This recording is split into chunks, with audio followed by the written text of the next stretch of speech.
For the first time, we're hearing why an APD officer says he opened fire on homeless camper James Boyd. News 13's Gabrielle Burkhardt tells you what was said on the stand today during the second day of the preliminary hearing. Gabby? We learned more about why Keith Sandy specifically says he decided to shoot James Boyd. Both sides in court say what happened before that moment is key for different reasons. I think we can stipulate that this investigation was handled differently than all other investigations, Judge. Special Prosecutor Randy McGinn pressed that issue in court, day 2 of a preliminary hearing to decide if now retired APD Detective Keith Sandy and Officer Dominique Perez will go to trial on murder charges for killing James Boyd last year.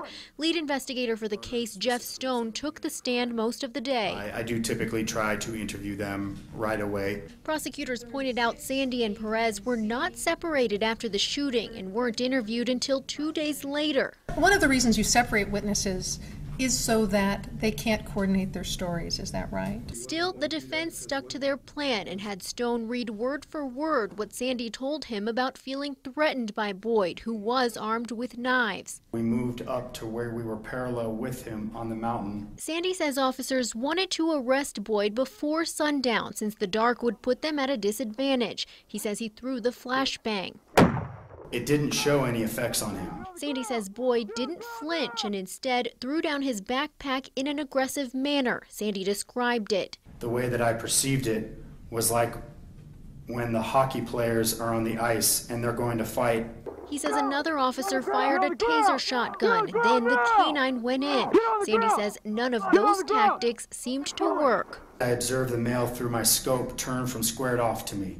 As he began to turn, I fired my first round and I fired a second round. Sandy shot again. Perez also fired 3 shots.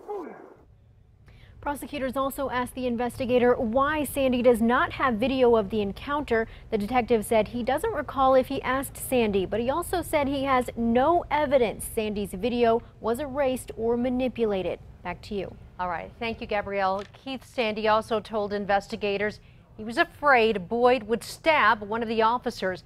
The hearing will continue tomorrow morning. You can follow along with our live stream all week on KRQE.com.